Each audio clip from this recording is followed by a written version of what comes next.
দেখছি অনেকে আমার সুন্দর সুন্দর পিকচারগুলো নিয়ে এআইয়ের মাধ্যমে অনেক গ্রুপ অনেক পেজও সারিয়া আমার আর কি মানহানি করা হয়। একটা মেয়েকে আপনি নগ্ন করে ছেড়ে দিবেন আর সেটাতে এসে আপনি সাইবার ট্রাইব্যুনাল আপনি মামলা করলো আর সে আপনার জামিনযোগ্য দ্বারাতে সে চলে গেল, তাহলে তার শাস্তিটা কি হলো? একেবারে ক্ষতিগ্রস্ত আমার বাসা মরার সময় এক কথা আদালত মামলাটা হয়ে গেছে অলরেডি, মামলাটা সিআইডির গেছে তদন্ত। আমার নাম রাফিয়া, আমি একজন কন্টেন্ট ক্রিয়েটর সিলেটর। আজকে আবার কারণ হয়েছে যে আমি সোশ্যাল মিডিয়াত ফানি কন্টেন্ট বানাই, আপনারা সবাই কম বেশ দেখিয়ে দেখছেন। আর হুটকি শিরার যে ভিডিওগুলো আমি আঞ্চলিক ভাষায় সিলেটি ভাষায়ও ভিডিওগুলো বানাইয়া থাকি। অনেকে আমার সুন্দর সুন্দর পিকচারগুলো নিয়ে এআইয়ের মাধ্যমে অনেক গ্রুপ অনেক পেজও সারিয়া আমার আর কি মানহানি করা হয়। তো এই বিষয়ে তো আর যে মুরব্বী যারা আছেন তারা তো আর এই বিষয়ে বুঝেন না যে এইগুলো এআই। তা আমার লিয়ে অনেক ট্রল করার আর আমার লিয়ে বাজে মন্তব্য করার, আমি খুব বেশি আর্থিকভাবে মানসিকভাবে শারীরিকভাবে আমি ক্ষতিগ্রস্ত। তো আমি 1 বছর সহ্য করছি, 1 বছর না পারিয়া এখন আমি আমার ফ্যামিলির পরামর্শ নিলাম, আমার উকিল সাহেবের পরামর্শ নিলাম, নিয়ে আমি আজকে একটা মামলা দায়ের করছি কোর্টে। আদালত মামলাটা হয়ে গেছে অলরেডি, মামলাটা সিআইডির গেছে তদন্ত গেছে কি। তো আমি সপ্তাহের পরে একটাও কথা কই, যেহেতু আমি সিলেটর আর আমার সিলেটর আরও বই নেই নাচুন যারা সোশ্যাল মিডিয়াত শখের বয়সে ভিডিও বানায়, তারার পিকচারও নিয়ে দেয় সিআইয়ের মাধ্যমে এডিট করিয়া বিভিন্ন যে সিলেট কিতা সার্ভিস গ্রুপ এরা কি বিভিন্ন বালা জিনিস লইয়া নিউজ করা বালা, তারা বাজে বাজে মন্তব্য করিয়া আমরা ক্ষতিগ্রস্ত করে। আমি নিজে একজন একেবারে ক্ষতিগ্রস্ত, আমার বাসা মরার সময় এক কথা।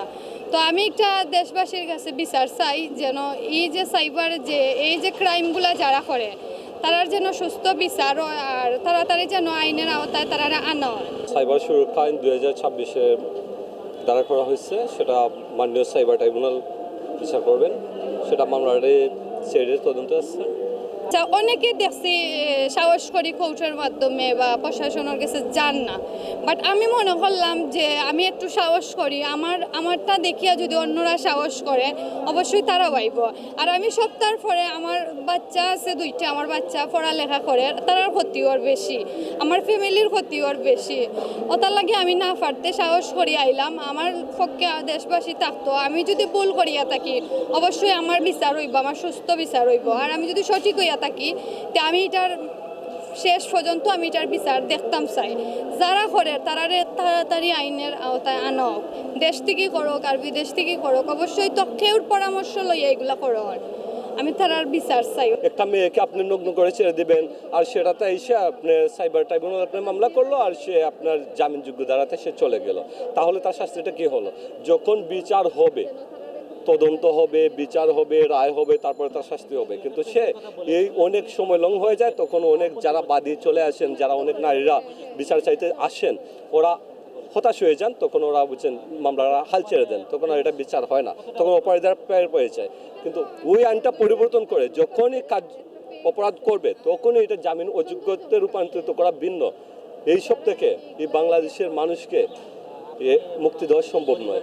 বিশেষ করে নারীদের অশ্লীল ছবি যারা চাপায় ওদেরকে আইনের আলাদাভাবে একটা দাঁড়াতে অবশ্যই আনা উচিত, যে না, যদি অশ্লীল এবং পর্নোগ্রাফি সংক্রান্ত কোনো জিনিস থাকে, এমন কিছু থাকে, তাহলে সেটা জামিন অযোগ্য হবে।